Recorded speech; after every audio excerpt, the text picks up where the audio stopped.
wabarakatuh. Izin memperkenalkan diri. Nama saya Charles Diningrat, NPM 202102100036, Prodi Hukum Tata Negara kelas A.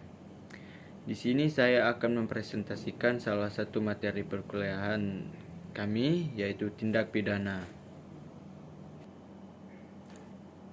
Tindak pidana menurut Profesor Mojeltno, sarjana hukum, adalah perbuatan yang dilarang oleh suatu aturan hukum larangan yang mana disertai ancaman atau sanksi yang berupa pidana tertentu bagi barang siapa yang melanggar larangan tersebut. Tindak pidana adalah perbuatan yang dilarang dan diancam dengan sanksi pidana oleh undang-undang bagi barang siapa yang dengan melawan hukum melanggar larangan tersebut tanpa adanya alasan pembenar. Terdapat 3 hal yang perlu diperhatikan mengenai tindak pidana. 1. Perbuatan pidana adalah perbuatan oleh suatu aturan hukum yang dilarang dan diancam pidana. Larangan tersebut kepada perbuatan atau yaitu suatu keadaan atau kejadian yang ditimbulkan oleh kelakuan seseorang. Sedangkan ancaman pidana ditunjukkan kepada orang yang menimbulkan kejadian itu. 3. Antara larangan dan ancaman pidana ada hubungan erat, oleh karena itu antara kejadian dan orang yang menimbulkan kejadian itu ada hubungan erat pula. Menurut Simons, unsur tindak pidana adalah 1. Perbuatan manusia, 2. Diancam dengan pidana atau Stadtbar Gestel. Yang ketiga, melawan hukum atau onrimetik. Yang keempat, dilakukan dengan kesalahan. Yang kelima, oleh orang yang mampu bertanggung jawab. Menurut Mojeltno, unsur tindak pidana 1. Perbuatan atau manusia, 2. Yang memenuhi rumusan dalam undang-undang atau syarat formil, 3. Bersifat melawan hukum atau syarat material. Simons dalam buku Colin Howard menyebutkan ada unsur objektif dan subjektif dari tindak pidana. Yang pertama, objektif. 1. Perbuatan orang. 2. Akibat yang kelihatan dari perbuatan itu. 3. Mungkin adanya keadaan tertentu yang menyertai perbuatan itu. Subjektif. 1. Orang yang mampu bertanggung jawab. 2. Adanya kesalahan atau dolus. Jesek menyebutkan fakta yang berkaitan dengan penetapan berat ringan pidana tercangkup ke dalamnya. 1. Delik yang diperbuat. 2. Delik nilai dari kebendaan hukum yang terkait. 3. Cara bagaimana aturan dilanggar. 4. Kerusakan lebih lanjut. 5. Personal pelaku, umur, jenis, kelamin, dan kedudukannya dalam masyarakat.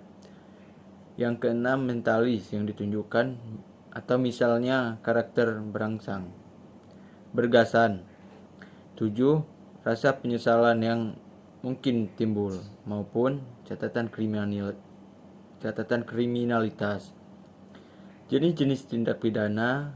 Yang pertama, kejahatan dan pelanggaran. Pembagian detik atas kejahatan dan pelanggaran tersebut terlihat dari pembagian isi dalam KUHP. Ada yang menyatakan bahwa pelanggaran dan kejahatan memiliki perbedaan dari segi kualitatif, yaitu A. Kejahatan. Yang kedua, perbuatan yang bertentangan dengan keadilan, terlepas apakah perbuatan itu diancam pidana atau tidak.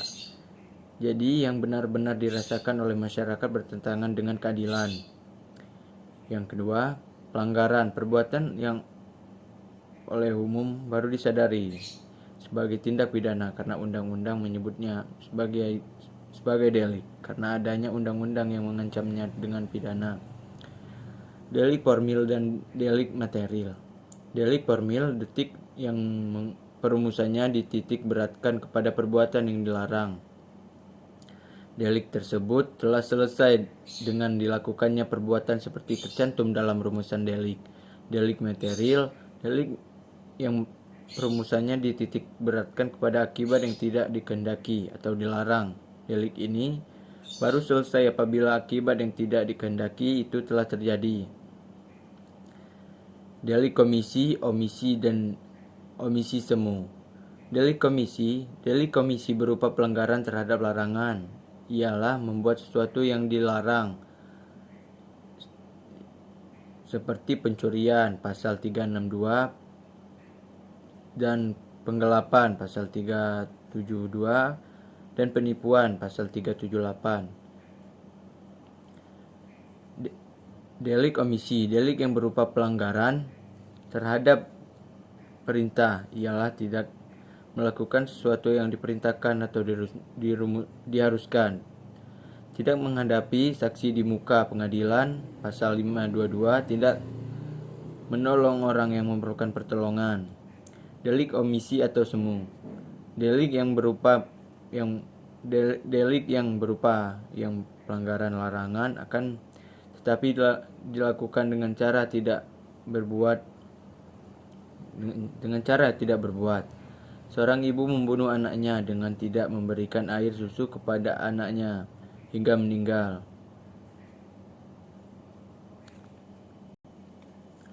Delik dolus dan delik culpa. Delik kesengajaan atau dolus, delik yang membuat unsur kesengajaan. Delik kealpaan atau culpa, delik yang membuat kealpaan sebagai salah satu unsur. Delik yang kelima, delik tunggal, delik berangkai. Delik tunggal, delik yang cukup dilakukan dengan perbuatan satu kali. Dan delik berangkai, delik yang merupakan delik apabila dilakukan beberapa kali. Delik aduan dan delik laporan. Delik aduan adalah delik yang penutupnya hanya dilakukan apabila ada pengaduan dari pihak yang terkena pencemaran nama baik. Delik laporan atau delik biasa adalah tindak pidana yang dapat dituntut tanpa diperlukan adanya suatu pengaduan. Adalah pencurian, penipuan, dan penggelapan uang. Delik sederhana dan delik yang ada pemberatan atau peringanan. Delik yang ada pemberatan atau peringanan, delik karena kondisi atau situasi khusus yang berkaitan dengan pelaksanaan perbuatan atau akibat-akibat khusus yang ditimbulkan, diancam dan dengan sanksi pidana yang lebih berat atau lebih ringan. Berencana pencuri seperti pembunuhan berencana dan pencurian dengan kekerasan. Delik sederhana adalah delik yang terjadi dan merupakan perbuatan dasar atau pokok pencurian biasa. Delik politik dan delik politik campuran. Delik politik adalah suatu kejahatan yang menyerang baik organisasi maupun fungsi-fungsi negara dan juga hak-hak warga negara yang bersumber dari situ. Misalnya pasal 104 sampai pasal 129 KUHP.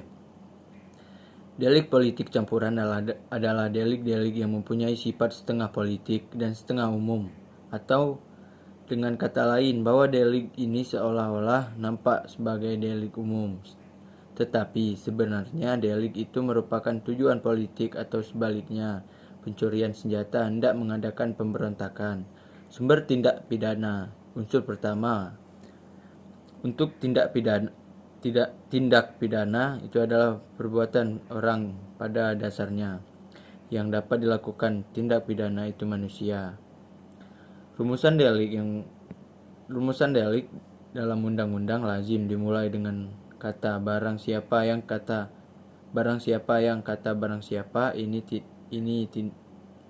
tidak dapat diartikan lain daripada orang lain.